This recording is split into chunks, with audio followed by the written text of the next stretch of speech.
Well.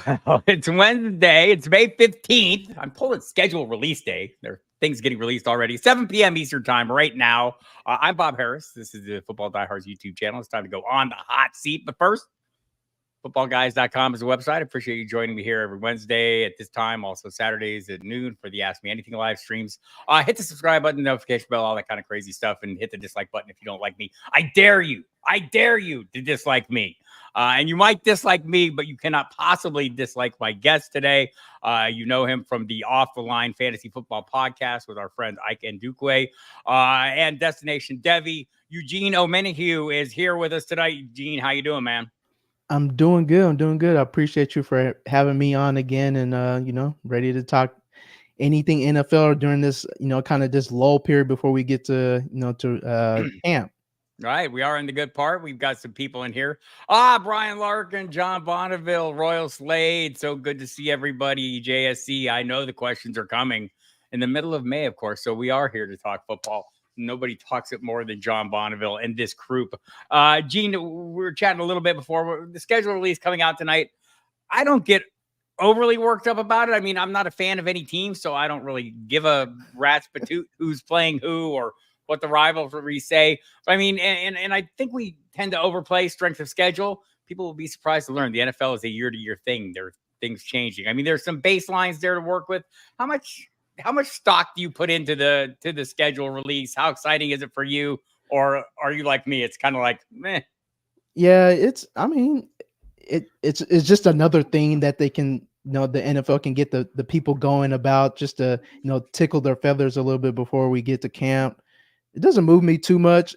I know this year there's a little bit more, hype to it because I got a lot of college friends and old friends that are Texans fans, and they got a lot of things to be excited about this year. So they've already started doing the talking and planning to go to the game because I believe the Cowboys and Texans got leaked.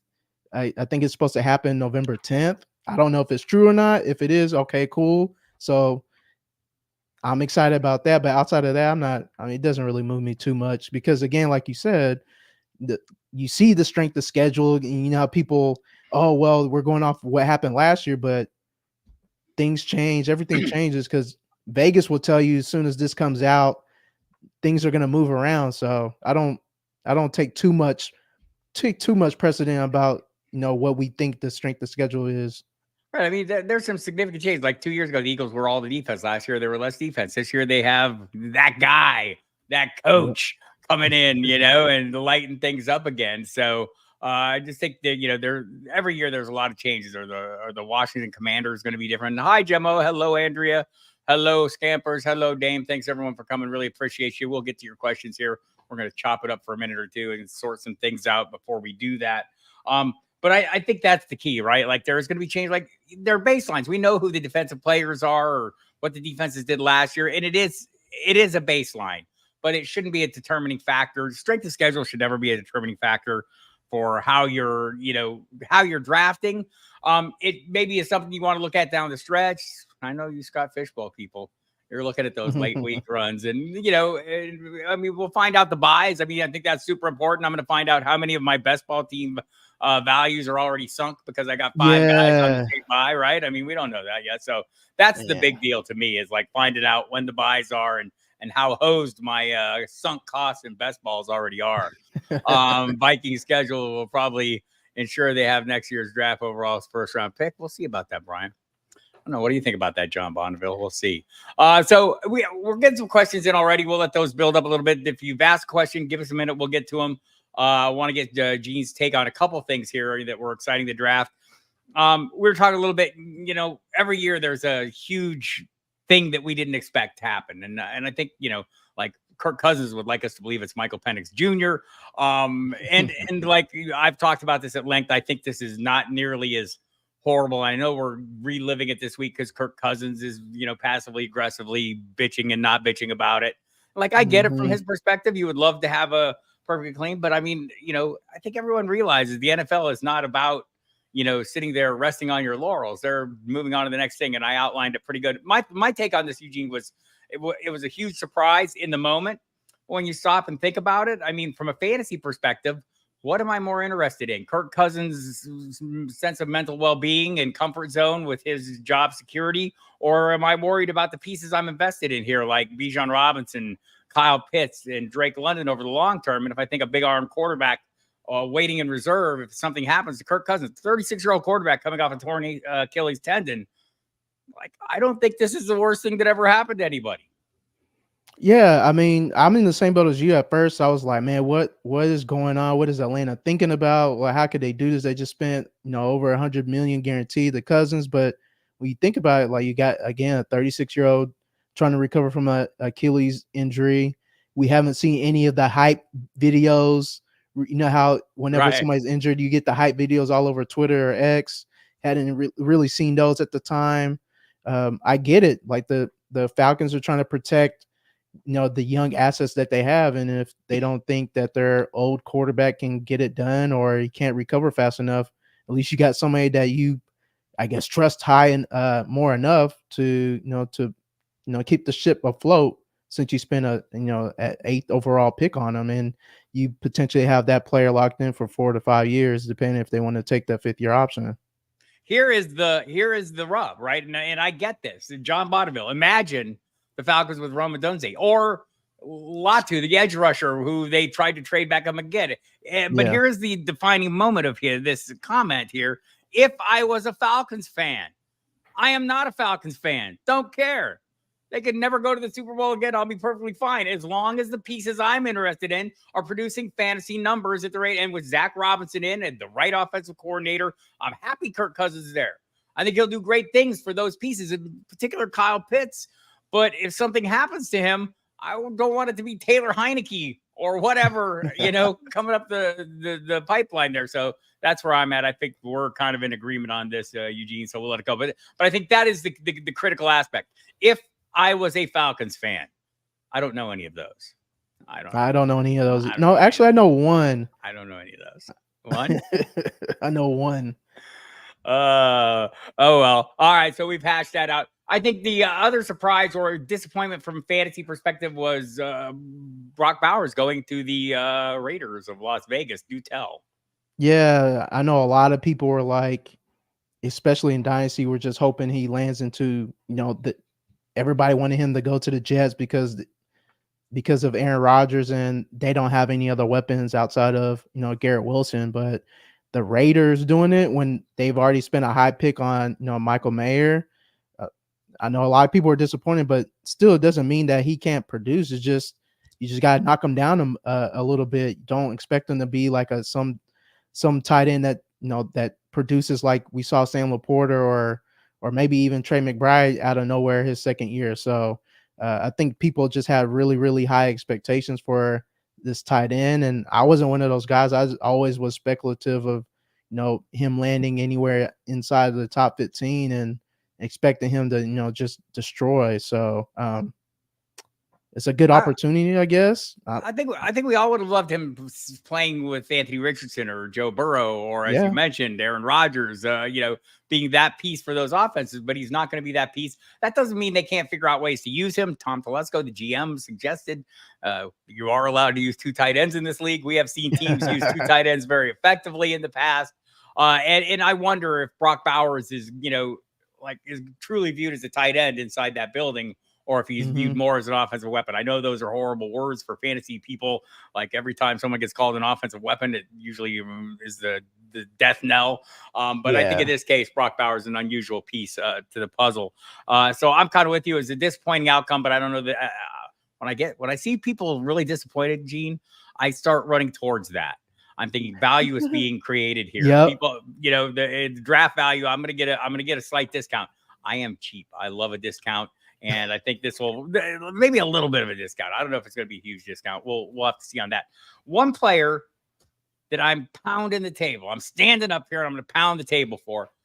So last year and this year, Royal Slade, none of your sassy back talk here about my love for Anthony Richardson, because I know you shared it. I'm a big Anthony Richardson guy. I was a big Anthony Richardson guy last year, and I feel like I would have been rewarded had he stayed on the field. I'm going to be a big Jaden Daniels guy this year. The LSU quarterback, the Heisman Trophy winner, 40 touchdown passes in his last season there at LSU. Goes to Washington and will be working with Cliff Kingsbury. I can remember, I'm old enough to remember when this kid Kyler Murray came in the league. Playing under Cliff Kingsbury, had a super effective, I think, a fantasy quarterback 3 season, rookie of the year season under him. So I'm a little bit, I don't want to draw a direct straight line, but I think the talents and the ability, like if you're comparing him to Anthony Richardson, you see maybe the better throwing. And I don't know that that's absolutely correct. I think we'll argue that Richardson's a pretty good thrower, and maybe the college numbers belied that, but no doubt about Jaden Daniels. The question is his body capable of holding up to the physical abuse he's about to put it into? I would hope. I don't want this to be, an RG3 situation. I'm old enough to remember RG3 when he was in Washington. They abused him. It's a different regime now. Jaden Daniels is slight, but fantasy purposes, I think he's gonna smash. Honestly, he's in Coach Bro. He likes his quarterbacks to be mobile. So I always thought that they were never looking at Drake May. They were always looking at Jaden Daniels. So I think they got a plan for Daniels to be very effective. And I do agree with you in terms of just arm talent. I think Anthony Richardson has more arm talent, but in terms of just accuracy, I think Jaden Daniels, no question, had better accuracy going by college. But again, we're in the NFL now. We'll see. That 40 pounds difference is gonna he's gonna feel that on Sunday. Yeah. Hopefully, got a little more wherewithal. Hopefully, he can slide. He learns how to slide, not take any of those ridiculous hits he was taking in college. But I think overall, I think you're spot on in terms of expecting he could. I think he could potentially be a fall in top 12 QB territory right away. I agree, just based on his running ability. But again, if he doesn't get hurt, then I think he can definitely do that. I agree with that. And just some of the associated pieces, John Bonneville mentioned Jahan Dotson probably going to be free this year. He is free. I can think of worse ways to burn a last round pick. And Terry McLaurin, reasonably priced, and I think he's going to be set up for a little bit of a rebound this year. So I like that as well. And yes, Royal Slade, I saw you up in the FFC in the Eliminator, Fantasy Cares Eliminator, my third one. Royal Slade jumped in, and right off the get-go, he has done this a number of times, Gene. He is taking all my Anthony Richardson. Now, I will say, since I'm a Florida Gator fan, so I appreciate your love for Anthony Richardson. So I know it was tough to watch him in college, but as soon as he left that tragic situation in Florida, I've been all on the hype train for Rich to be really good. So I'm really expecting him to be good this year. I know the 4 games he played last year, I think he was QB5 top. Yep. He was a top 5 quarterback. So I want to say 4. I want to say it was 4 overall. Yeah, I think it would say 4. Yeah, in terms of points per game. In the points per game, exactly correct. And they were throwing the ball a little more than you would expect. Look, the Colts believe in him as a passer. And I'm going to go back and Matt Waldman talked to us about this last year in this very broadcast, and repeatedly since that it's not so much that he is not a passer, it's just that he needed to learn the language of the offense and come in and progress in that way. So a lot going on there. And I know people complain maybe someone isn't as accurate as they would like them to be. I can remember a kid named Josh Allen not being very accurate, and now look at him. He will put your eye out if you're not careful. So we got some questions. Let's go ahead and get to some of these here, Gene, and make sure Royal Slade is going to take some chances on Dotson. I would agree with that. Let me get up here to some of the previous questions. JSC watching a video where this guy claims he has a hot take saying Jonathan Brooks will be a top 20 running back. And I'm like, come on, dude, you can do better. Well, I mean, if he's making hot takes, that's fairly hot. I'm not going to take that hot of a take. I was just watching my football guys colleagues. Alfredo Brown was on the couch with Sigmund Bloom, and he's warming up to Jonathan Brooks. I think the big question mark for me is how quickly does he rebound from that torn ACL suffered last November? What's your level of confidence? I mean, clearly the Panthers have plans. Yeah. So me and Ike, we've always had a rule that players coming off their first year of tearing their ACL don't really want to touch them because they don't really produce in the way that you're probably expecting where you draft them. I know we saw Saquon. He was an outlier. I believe there was another running back that's an outlier, but more times than not, those players that come out from torn ACLs, especially if they're really highly regarded running backs. They don't ever return the value that you expect. So I mean, top 20 running back, I think it's a little hot takey for my opinion because of him coming recovering. Right. But I think they want him to be the guy right away since he says he's going to be ready for training camp. Yeah, Brees Hall was the guy that I didn't expect him. I didn't expect him to do what he did. He was RB2, and he was a guy I kind of like stayed away from because of ADP. But going back to Brooks, I mean, you saw they signed Rashad Penny, but that doesn't really move the needle for me at all. So his competition is Hubbard and Sanders, but I think he can beat those two out. Like, so there's a chance. There's a really good chance. I think it's more than 50% shot that he can get majority of the carries in that backfield. It's just a matter of how quickly he can, show that he's healthy. Yeah, I think this totally destroys any value that Chuba Hubbard had. Miles Sanders, we don't even remember you, young man. And Rashad Penny, it's a painful thing. We're not allowed to use that name here, Gene. I should have told you in advance. No, we can use that name. Just a super disappointing outcome in Philadelphia, where it looks like he was like in a perfect circumstance running behind a great offensive line. He was not in a perfect circumstance, apparently, according to the Eagles. So, but I'm with you on this one. Brooks, I do think like, at the right price, I'll take some chances. And clearly that's the plan, is to, fix Bryce Young. You look at how they did it with Baker Mayfield, Canales, and Tampa last year. Who had the second most carries in the NFL? His name was Rashad White, tied with, Christian McCaffrey behind Derrick Henry. And 272 carries. And even though he wasn't very good with his carries, they didn't care. They gave him the carries because they were trying to take some pressure off Baker Mayfield. So I wouldn't be surprised to see a similar approach here. Kind of hit on Terry McLaurin with Jaden Daniel. What do you think about Ben Sinnott? I think it's a good landing spot. I wish Zach Ertz was not there at the moment. What do you think?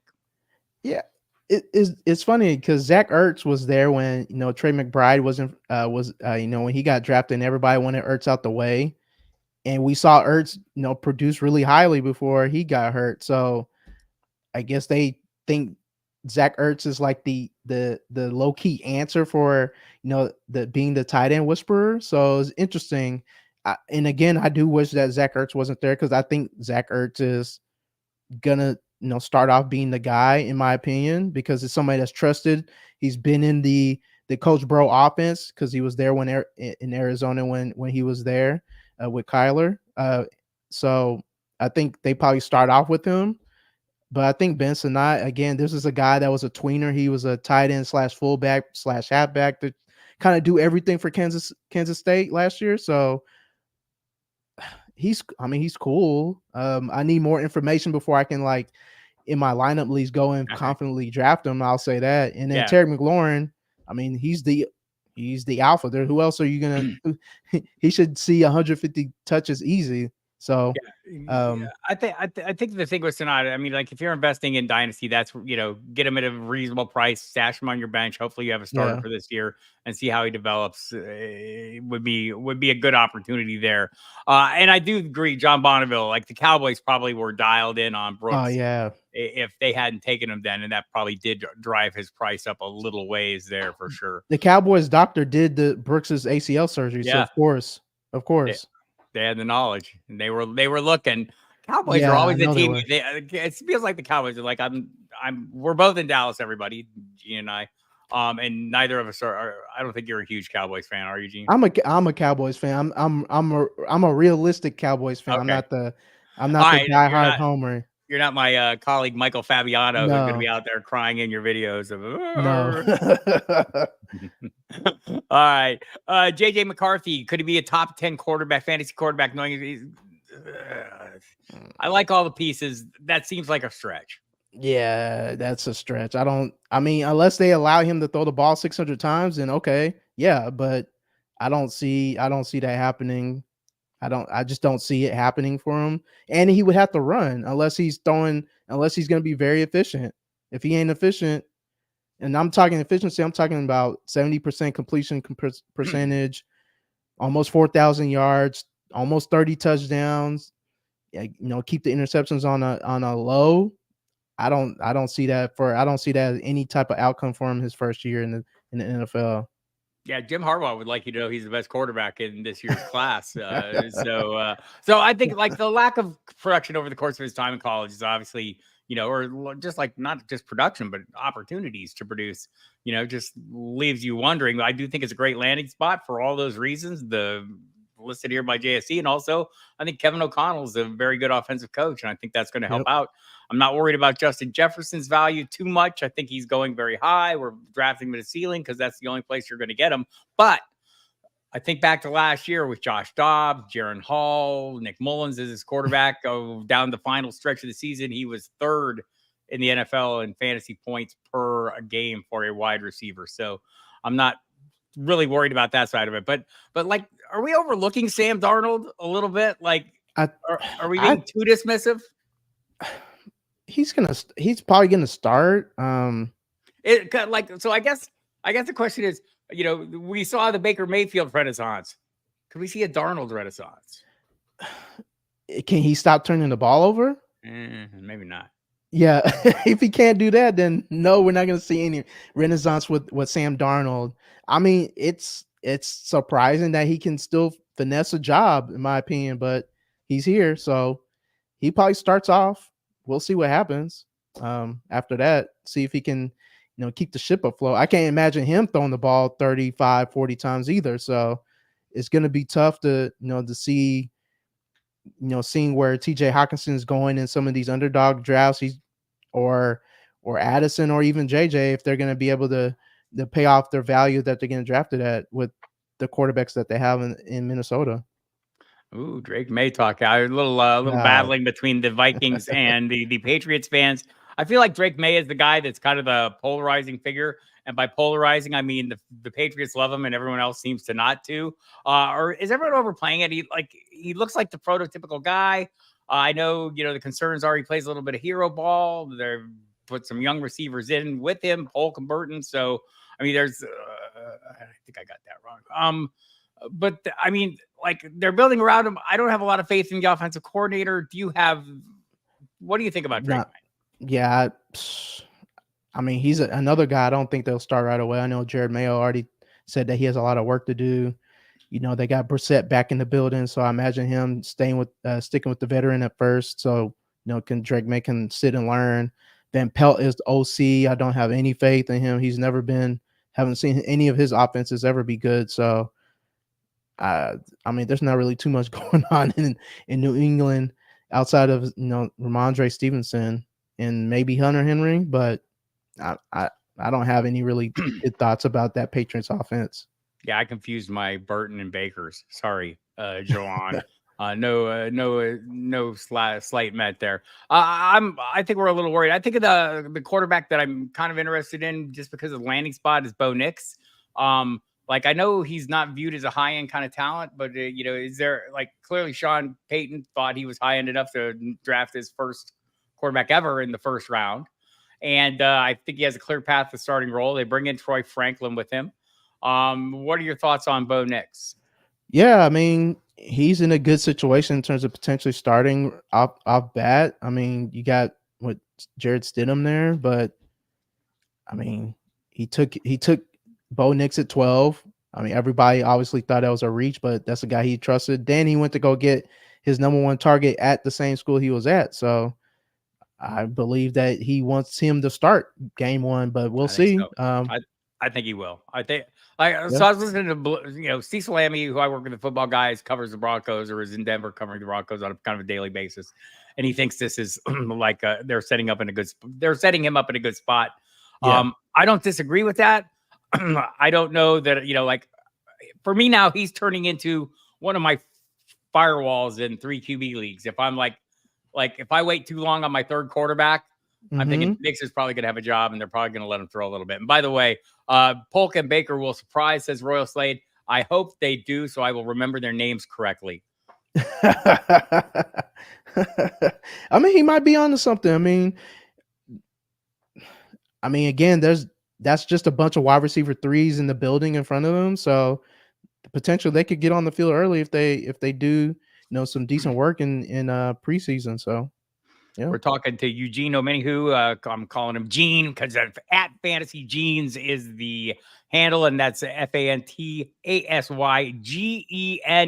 Fantasy Genes. Hook him up, give him a follow.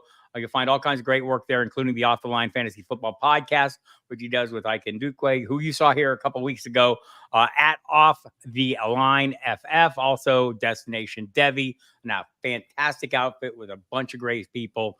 And Gene is one of them. So follow all those outfits there and get some really good content. And we'll continue on with this discussion. We have more questions. Gemmo wants to know your thoughts on Ray Davis this season. I mean, I think it's a decent landing spot if the current goal line back decides he would rather be quarterback. Yeah, I think it's a really good spot for Ray Davis.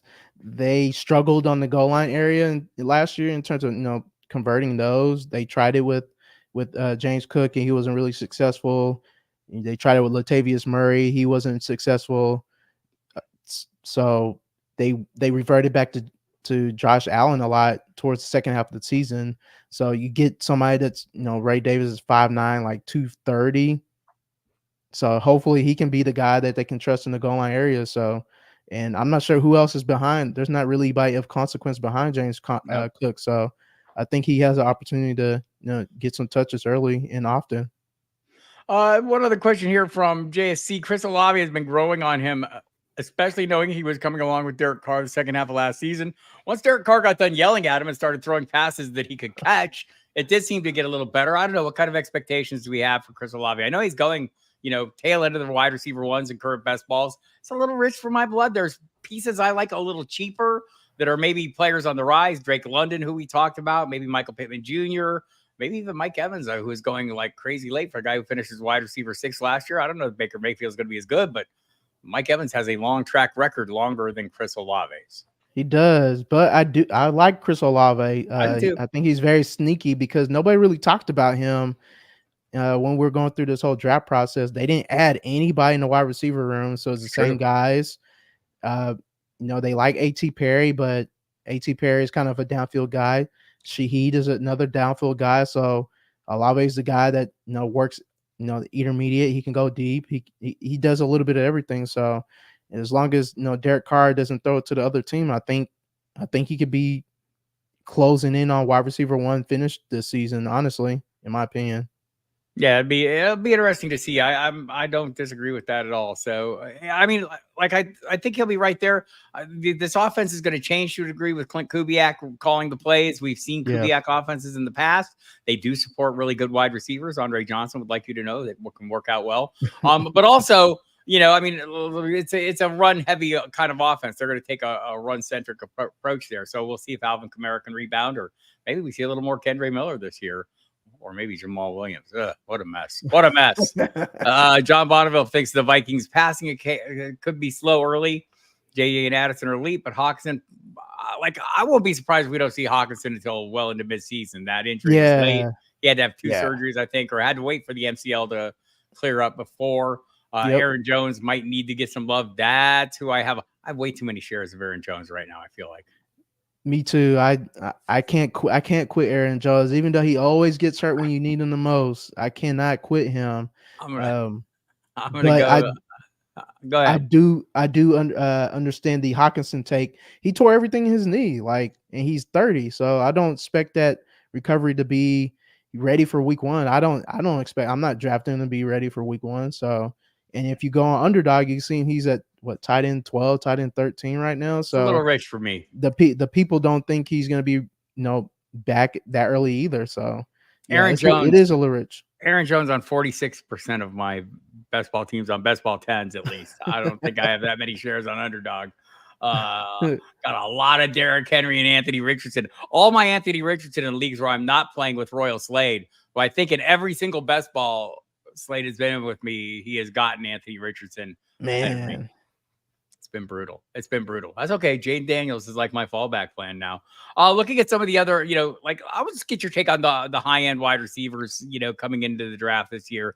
And I think like Marvin Harrison, we're drafting him as if he is a wide receiver 1 right now. Is he that for you?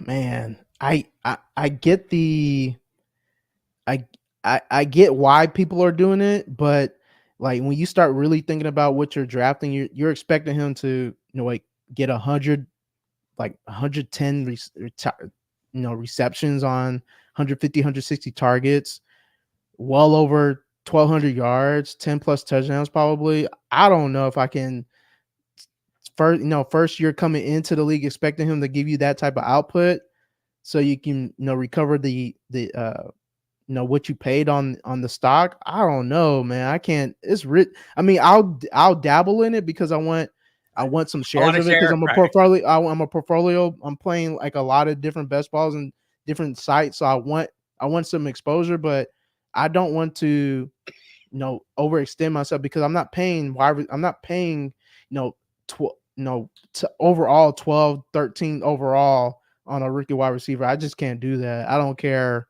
what the landing spot looks like, and his is prime, but still, Right. like, Right. Better landing spot than Malik Neighbors. I'm guessing, how do you yeah. feel about Neighbors?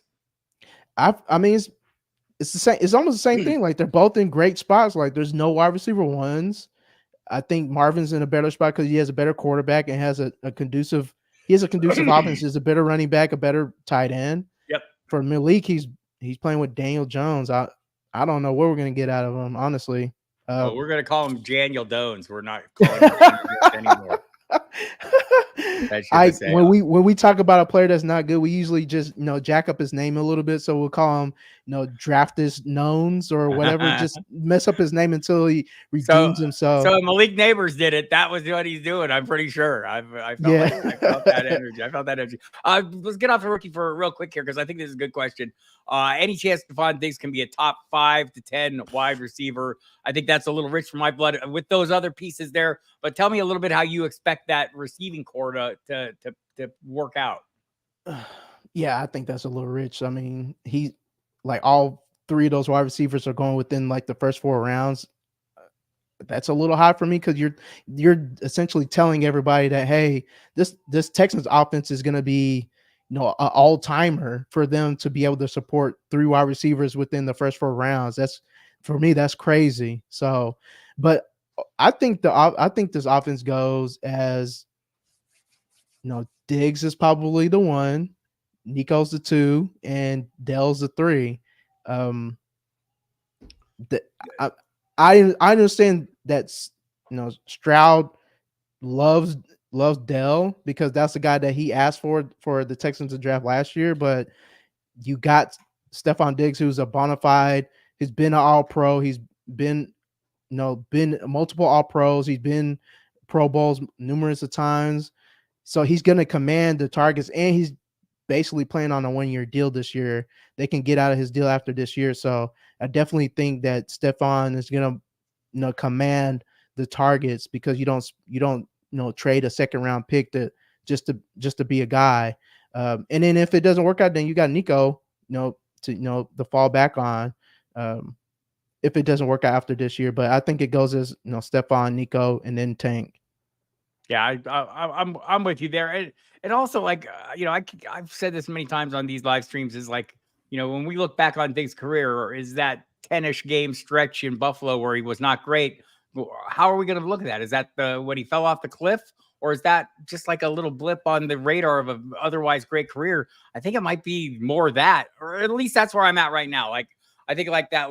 I think we're going to look back on that and say, wow, that that got us some value and probably shouldn't have, that downturn. So we'll see. It's a good offense. I like a lot of pieces about it. I need to know, there was a comment in here. What did I see?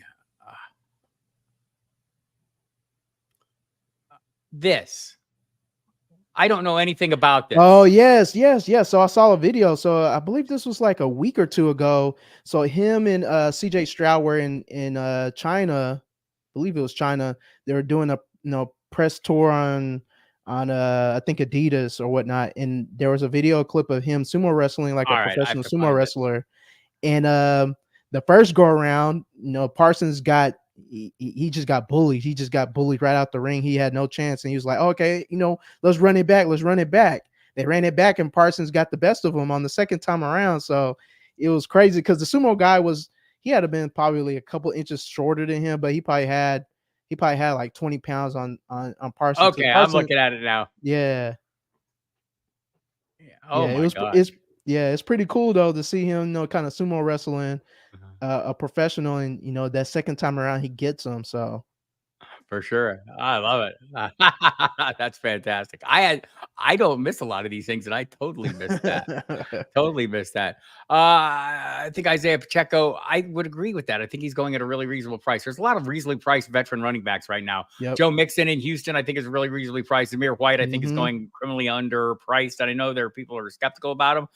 Maybe I'm skeptical about him, but not about his workload. Yeah. But Pacheco in particular, people seem to be dialed way back. So we had an associated question on this. Let me find this about Worthy and the receiving core there. Let me go back. I'm doing a crappy job with the questions, people. I apologize. Totally disorganized. I do see somebody asked if There we the go. guest was related to Charles. Yeah. Are you? So Charles Omenihu is my half brother. So Oh, yeah, wow. we're blood. That's fantastic. I had no idea. Yeah. I learned something new every time. Okay. So how would we arrange Xavier Worthy, Lad McConkey, and Keon Coleman? I feel like this is a trick question because everyone knows I'm like so totally addicted to Keon Coleman. So I want to say he has it in the correct order. That doesn't mean that, because Keon is third, that he's gonna be like, the worst by far. He won't really get any looks. I think all of them are gonna be fairly close in terms of how they finish, in my opinion. Even though, Keon and Lad look like they have the Better landing lesser spots. competition, but Yeah. I just think that, Buffalo, if you saw the second half of last year, they were just, Diggs didn't get targeted, but nobody was really the guy getting targeted outside of, Kincaid. It was just kind of like just spray the ball around. For McConkey, I don't think he's a prototypical wide receiver one type of wide receiver, but again, like he's in a decent situation. But I think Josh Palmer is going to be the one that that shows up on top in that group, and then Xavier Worthy, he's in a really good situation in terms of Rashee Rice probably not playing half the year speculatively, and then all there is we got Travis Kelce and Hollywood Brown, so he's in a good spot to be the third target in that offense. Take the top off and hopefully he can catch some passes outside of what Hardman and MVS couldn't do last year. We're here with Charles Omenihu's half brother, Eugene Omenihu. From DestinationDevy and does great work with Ike and Dukeway and their podcast, Off the Line Fantasy Football. It's fantastic. You can check it out. They do great stuff. You'll sometimes catch them on the Football Diehards radio program as well. So follow him at Fantasy Genes, GENES, and at Off the Line FF. And at DestinationDevy, of course, as well. So check all those things out and give it your best shot, people, because it's good stuff. So getting back to some of the pieces we were talking about before, I feel like, like there's a first round wide receiver that everyone is like totally not paying attention to. His name is Brian Thomas Jr. You hear the conversation. I mean, Roma doesn't say we have concerns because he landed in Chicago and those other pieces are there now. I don't know how concerned I am. A little concerned. Xavier Worthy, I think he's in a great spot. Everyone is paying for it. He's rising up the ranks. Ricky Pearsall, we're kind of wondering, was that the ideal landing spot? Brian Thomas Jr., no one's talking about. Why? I don't know. Honestly, I'm starting to draft a lot of them, is why I asked. Yeah, so because nobody's paying attention. I was hesitant when I saw this at first because I know the connection that T Law had with Zay Jones, and for me, I thought Zay Jones was the gatekeeper in terms of really seeing Brian Thomas getting on the field right away and producing, but they cut Zay Jones, so them running through wide receiver sets. I imagine Brian Thomas being the third wide receiver and not Parker Washington. So, I mean, I think Brian Thomas is probably see close to 100 targets this year. So, it's a pretty good landing spot for him to produce, and he's another guy that can take the top off the defense. But he's 6'4", but he has wiggle to him. Like he can do some of the short breaking routes and take and then just break off. I mean, we saw him run a 4.3 at his size. So I think he's in a better situation than I thought initially when he was drafted. I think so as well. And I'm starting to get some shares of him as well. I think if we get some training camp clips as John Bonneville, he'll start to shoot up. I think that's, and also, the overlap, the perceived overlap, and like, I'm going to push back on that because I don't know that Gabe Davis has a skill set other than having a huge game once a year. I know I'm being very harsh, but like from a fantasy perspective, it's been hard to marry that up. So I think, but I get the point, right? Big, fast, all those things. But I think Brian Thomas is everybody's wide receiver one. I don't think that's the same of as we could say about Gabe Davis for sure. I mentioned Ricky Pearsall. People love him. I think we would have loved him more if somebody had got traded away from there, but nobody is getting traded away from there. Yeah, I don't like the spot at all. You need somebody to be hurt for him to do anything, honestly, because I think they ran 11 personnel, which is one tight end, one running back, 3 wide receiver sets, the second lowest in the league last year. So unless Shanahan just loves this guy so much that he has to change up his offense to accommodate him, then I haven't touched any of them. I don't even think he's draftable. Is Debo a candidate to be overrated this year? I don't think so. I mean, it's the exact same situation. As long as he's healthy, he's gonna give you wide receiver 2 returns. So I don't think so. Oh, here we go. Here's a Brad Gilbert comparing Brian Thomas to AJ Brown. If he expands the route tree, Keon Coleman could be a boy if he's that way. I think so. Oh, slant boy. That's I think I'm in on, like, I've been in on Coleman since the get go, right? Like since they drafted him, I've been wish casting that pick for about 2 weeks before the draft, saying I think Coleman's the ideal guy because he's different than the other pieces that are there mostly, right? And I get that the speed was a little bit disappointing, but clearly he can still move around. If you look at some of the drills, the numbers in the drills, I think that makes perfect sense. But I do think he's got an awful lot of upside, and I feel like he's going way too cheap in drafts. We talked about him a little bit, but I think he's a guy that I'm going to have a lot of shares of. I'm starting to pick up on Thomas a little more. Now that we're getting to that, but when you look at some of the other guys, like the tail end of the first round, Xavier Legette, I don't feel confident in him. I would rather have Coleman there, maybe just for the landing spot. And you look at some of the next tier of guys. McConkey, I think, is in a good spot. I agree. Palmer's probably, let me ask you this. Can Quentin Johnston not get better? I mean, he could. Yeah, he could get better. I hope he gets better. I was never a Quentin Johnston guy. I just thought he was soft. Like, for him to be that big and that he is big and that tall, I thought he plays soft.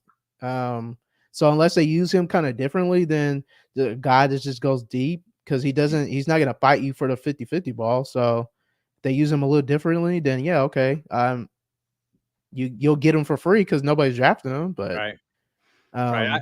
I think this is a big point on Juwan Jennings being a really good run blocker. Yep. I mean, that's his stock and trade, and those are the kind of things that get you on the field. So that'll be interesting. He's a special teams guy, so he gets on the field. Yeah, a lot of special teams guys coming this year. The return game is going to change things a little bit for people. Does T. Higgins get traded at some point, do you think? No. Cincinnati is one of those places where they're very pragmatic about players wanting new deals. They don't move them, because look at Bates to safety. When he was complaining about his contract, they did not move him. They let him go for free. We've seen Hendrickson, say that, I'll retire if I don't get there. They say, all right, go ahead, retire. Yep. They're not going to do it. So unless they get blown away by offer, they're not trading them. They're just going to tag them. Right. And like, if I'm T. Higgins right now, and I'm saying, okay, if I don't get my long-term deal by July 15th and Justin Jefferson doesn't have his new deal yet, I'm fine playing for that $21 million this year and waiting until next year, because Justin Jefferson is going to reset that sometime before the start of the season. And maybe even your own teammate, Jamar Chase, will also further reset it by the time you're getting your next deal as a free agent next year. But Lamb, Higgins, they're Justin Jefferson, Chase, they're all looking at each other saying who's gonna be the first. They know, okay, I need to be above that number. So Right. it's gonna be interesting.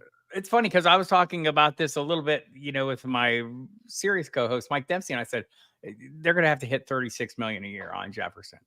Yeah. And the reason why is because that is the percentage of the cap that Tyreek Hill got. It was 22% of the cap when he got his 30 million. If you don't think that Justin Jefferson's agents are saying we want that 22% of the cap, and that's 36 million a year, pay up, I think you're crazy. That's definitely what I don't know that he'll get it, but that's certainly their starting point, right? Apparently, so I'm in a Cowboys group me, and apparently somebody used to work at the Cowboys. He was like a social media manager, so he had some connects.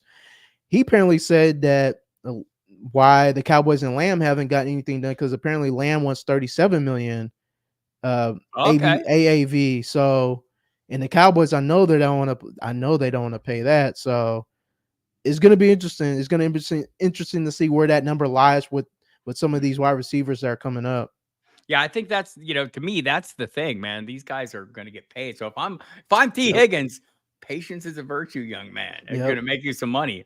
I think that for sure. John Bonneville agrees with Quentin Johnson. The funny thing, when I watch, like every year, I like to watch that stupid thing they get together in LA. What is it? The premiere kind of thing where all the rookies come and they all are in one place. Is it like the symposium? Thing? Yeah, whatever it is. They all get together. So I was watching the video of that last year, and like two guys like stood out like nobody's business. One was Anthony Richardson, who just looked like a man among boys. The other was Quentin Johnston, who also looked like a man among boys and just like never really showed up, right? It just wasn't quite there. Burrow to Jermaine Burton clips are lingering on Bengals Twitter with Higgins injury history.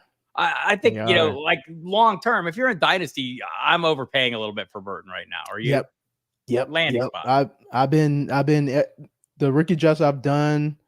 I think I've done 5 of them, and I think three of the 5 I got Burton early in the 3rd round, because I just think T. Higgins won't be there after this year. So if he ain't there in the same offense, I want the guy that's beside Chase. Yeah, and this is a good point too. All the wide receivers, he just looked big next to everybody though, like linebackers, defensive end, defensive lineman, everybody. He and Richardson just really stood out. CeeDee Lamb or Tyreek Hill, I think this is an easy call for me. I'm still riding with Ty Freak, man. He's just different than everybody else, in my opinion. I think I'm going to go with the younger player, playing with the quarterback who's playing for a big payday somewhere next year. Who the receiver I think will have a payday before the start of the season. I don't think the quarterback will. And it just seemed to me, Gene, that you think back. I draw the comparison, and it's different, but it's similar. There was a period where Devontae Adams inside the red zone with Aaron Rodgers was unstoppable. You could not stop him. That year, what was it, 17 touchdowns? He was the best goal line back in football, and he was a wide receiver, right? I feel like CeeDee Lamb and Dak last year reached that level. CeeDee was at that level where when they ran those crossers or whatever, I mean, he's just outrunning all the coverages. No one can keep up with him. I wonder if we're not going to see another year like that. And I'm like, Tyreek Hill's right there. I'm not going to sit here and knock anyone for choosing Tyreek Hill, obviously, but I think they're right at that. They're 1 and 2 for me. So that kind of throws it all out there. Here we go. This is like someone totally trolling me. Any thoughts on Jonnu Smith having Ryan and Jonnu Smith having tight end 1 value in Miami? I would love to think so. I think, he's a unique piece. He's a size speed weirdo. Who has showed up in big plays. You think of him and Mike McDaniel coming up with unique ways to use him, and it's still not going to be enough to make him a tight end 1.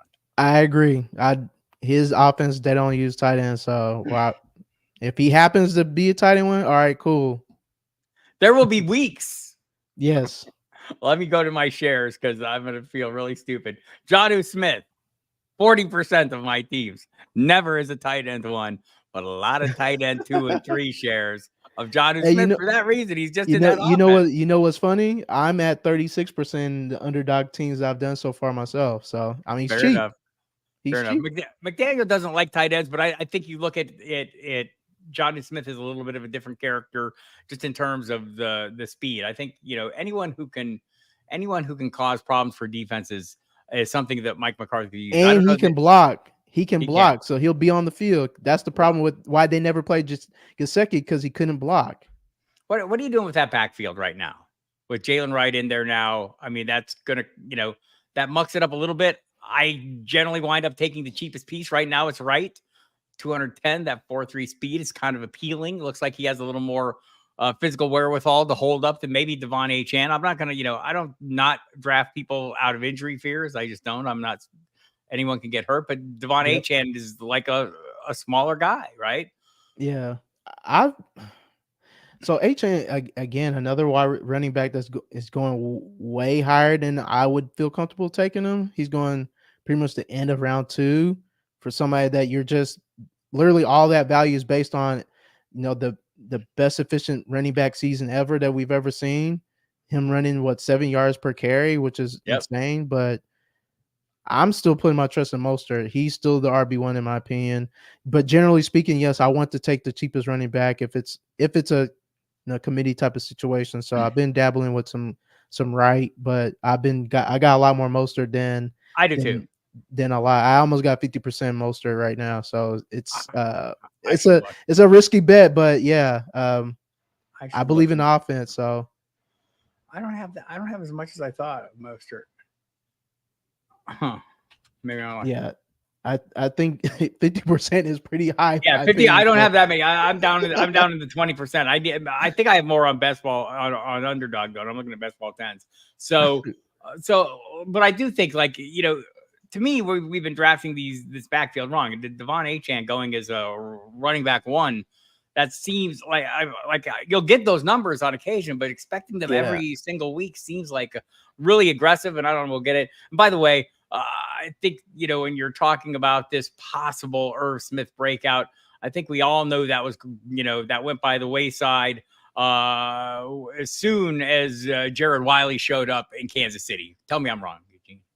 I forgot he was with Kansas City. So, yeah, Irv Smith, the breakout.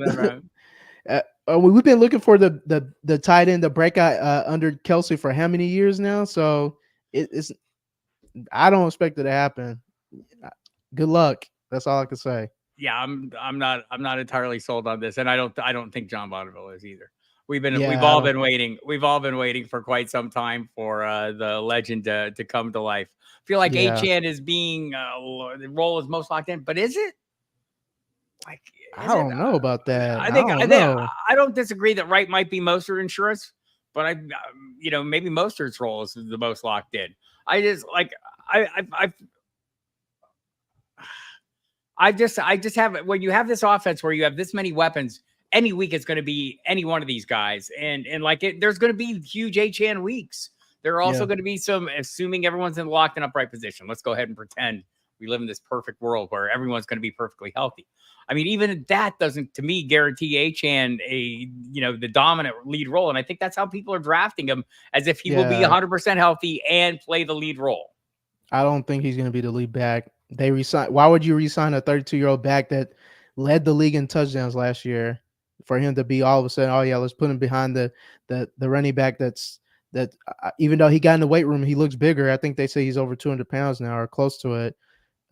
But they trust him. They trust Mostert. Mostert's been in this offense for years. So I just think the round 2 end of round 2 capital for Achane is too rich. I'd rather take Mostert at round 7. Right. I think we're of the same mind here. I mean, it's all about the price I'm paying, right? And I do want a share or two of Achane. I feel like I overpaid for those shares, but I got them. Just like you were talking about earlier. You want to have a diversified portfolio. You want to have all the pieces. That's why my new pieces are going to be named Jalen Wright, though, because they're way cheap, and I've already got enough of the other pieces. No Jeff Wilson Jr. for me though this year. Moving on. I've moved on from my love of Jeff Wilson Jr. Speed kills, man, and in Miami they use it correctly. How concerned are you for guys like Kyron Williams and Rachaad White? There's been a little chatter, especially with Blake Corum. I mean, I think that's a pretty legitimate threat. I don't know. Bucky Irvin gets a little buzz in Tampa Bay more than I think he should get, but maybe he should. Yeah, I'm not that concerned for Rachaad White. I would be concerned with Kyron Williams. They've already said that they like Corum and they want him to take some of the load off of Kyron, because Kyron was really good last year. I mean, second in points per game for running backs. Unexpected. Nobody expected that. But I mean, again, the track record of Sean McVay is that he likes utilizing one back. Like, if he trusts you, he's gonna ride you out until you get hurt.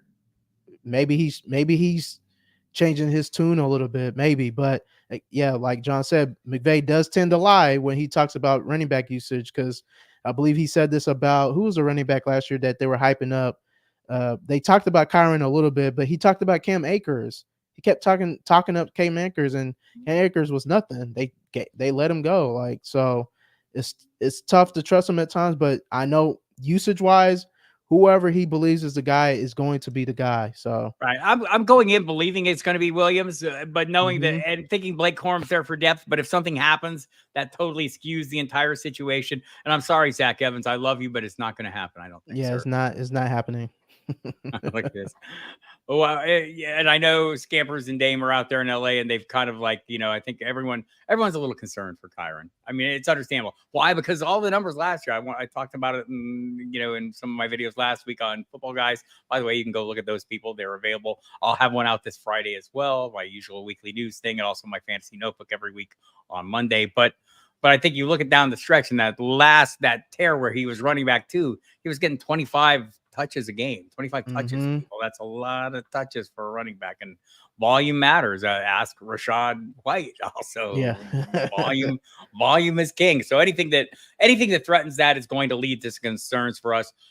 So we'll call it a wrap here. I have a little thing to talk about at the end here, but Eugene, why don't you tell us, everyone, where you can be found, what we should be listening for, and when we can find it. Yeah, so you can find me on Twitter at Fantasy Genes. That's GENES. Again, I'm one half of Off the Line Fantasy Football Podcast with Ike. You can follow him at @just_Ike09. We have a podcast under Destination Devy Network. Our pod comes out every Thursday morning. We're really diving into underdog right now, since it's the summertime. People are not really drafting lineup leagues.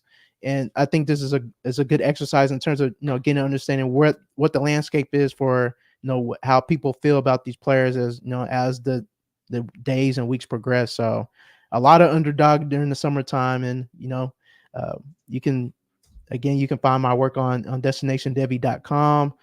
We got a bunch of great tools and great stuff that we come out with there on that website. Yeah, it's fantastic stuff. I love, big fan of the site and everybody there.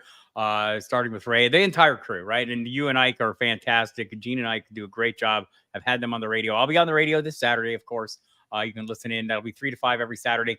I'm going to be not on this channel Saturday this week, next Wednesday, and next Saturday. And there's some question about how the future will play out with this channel. There might be some changes coming that are outside my control. If so, I will fix things so that you will find me somewhere else, doing the same damn things as I'm doing here. But watch for that. You follow me on Twitter already. I think everyone in this room knows how to find me, and I'll make sure that we get the word out one way or the other. So watch for that, but I'll be out until at least the end of next Saturday. I'll be on the radio both weeks. So Saturday this week, 3 to 5, Saturday next week, 3 to 5. I'll be away for a couple weeks, and no on the hot seat next week, and we'll get everything sorted out after that. In the meantime, big thanks to Eugene Omenihu. Again, follow him at Fantasy Genes. You see it right there on his, I can point the right way in backwards world. We appreciate everyone coming. I know you guys will follow me, so we'll get everything sorted out here in this YouTube world. And in the meantime, catch me at Football Guys. They're every Monday with the Fantasy Notebook, and every Friday I do my headlines video. It's a quick 10-minute catch up. You'll enjoy it. It's short, concise, and fills you in on all the things you need to know if you haven't been following along all week. Although I know everyone here follows along everything like crazy. All right, everybody. Thanks a lot. Thanks again, Gene. Appreciate you. We'll see everyone here in a short while. Bye.